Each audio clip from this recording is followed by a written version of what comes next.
Okay, let's take a look. Let's take a look at what our fan base is saying about this defeat, this final defeat. I will be doing a reaction video separate to this, so look out for that around the same time. First up here, there's a lot of weirdness as you'd expect going on, but first up here we have Le Grove. Sort of basically missing out, lying by omission. I think that's that phrase that I was hesitatedly looking for. Lying by omission. He says, "You'll hear all the nonsense about Man City and their technical ability. They had 2 shots on target against Arsenal at their worst. We hit the woodwork twice and had the best chance of the game." Doesn't quite tell the whole story of what happened, does it, Le Grove? Doesn't quite tell the story about how he could barely get out of the box for most of the game. Doesn't really quite tell that story, yeah? Doesn't want to elaborate on that tweet, no? He doesn't want to go into any more detail, because that might sort of make him look a bit silly, because obviously he's trying to say that we were unlucky, right? Because he's put here in this last line, one of those days, implying that we were unlucky. We were unlucky we were in that game. Okay, it was just one of those days we were unlucky. Okay, well, yeah, Recipsa Lakita. I mean, the wasn't. I think you need to really sort of like pad out your tweets next time.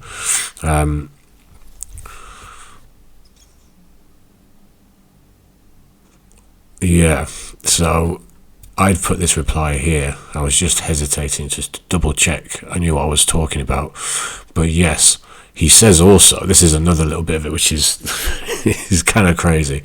He says also we had the best chance of the game, i.e. meaning Havertz, presumably. So I put here, you think that Havertz's chance was easier than O'Reilly's first? O'Reilly's first was like tapping it into the empty net. He seems to think that the Havertz chance was easier, even though the Havertz chance was very easy. You know what I mean? It was a chance that a 300k a week forward player for Arsenal Football Club should be sticking away, and indeed he will stick that away in training pretty much every time. That's the annoying thing, and when it comes to the big time, he hasn't done it this time. 2. Oh yes, forgot about this. Yeah, there was always going to be some of this, wasn't there, about Odegaard? Gunnar's videos has put, "I don't want to hear shit about Odegaard ever again." Because this proves what exactly? This nonsense won't be happening. Not sure what that last line means. Nonsense of, or what he perceives as nonsense of criticising Odegaard, or the nonsense that he sees on the pitch. I'm not sure which one he's referring to here.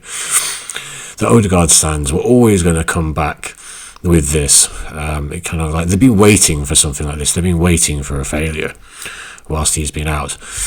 Not having the awareness to understand that with him in the team, we are no different to watch. I mean, people are messaging me saying, "Oh, that's an unusual performance for Arsenal." And I was saying that in the last game as well. Not the last game, the first leg against Leverkusen. So, and we've seen it many times over the course of the season, and a lot of those times Odegaard has not been playing. So yes, this nonsense would still be happening. We've just got to hope we'll limp over the line. We should have enough to at least get one trophy, but it's going to start to get a little bit peak. Speaking of peaking, we have Monty peaking here. Fan Monty again, because he just comes out with so much wonderful nonsense. We just have to kind of like poke some fun at him sometimes. He's got a clip which I need to pause. I don't want to mess around cutting bits out of this. So yeah, this clip is the Kepa mistake, and he's put Monty, dear Monty, who's been here on this show a few times. He's put, "Fuck me, it just gets worse the more you watch it. Single-handedly lost us the game. Rip up his contract, promote Setford to second choice. Kepa must not play another minute this season." So you want to get rid of Kepa for not being able to do his job, but you're happy to keep Arteta, even though he doesn't win trophies, which is his job. Anyway, that's up to you, I suppose. Single-handedly lost us the game. This is why this is number one, yeah? So think about how incredibly, if you're not just lying, if you actually believe this, because, obviously this can be trolling maybe. Well, I can't remember how many. Is it like 5,000 he has? Oh no. 17,000 followers. 70 fucking hell. It's crazy, innit? I know I've seen that before. I had banished it from my memory. Seeing it again was annoying. And again, sort of striking. No, it wasn't a single-handed loss. It doesn't explain the other 89 minutes. Let's just say 79 minutes with that first 10-minute spell that was half decent. 79 or so minutes, like 3/4 of the game, you have to explain beyond a Kepa mistake. There was no coming back. There was no scoring. I mean, once I had a chance to gone, God, I thought at the time, we might rue missing that. I didn't really think we wouldn't have any other chances. I mean, I thought we'd probably likely to have one or two, surely. We might, given the way the first 10 minutes went, we might actually get a few. But, of course, once you start to believe, it all falls apart. As is the usual trend. We should be used to it by now. But no, we still let it fool us. We still let them fool us into thinking that we're going to finally get over the line.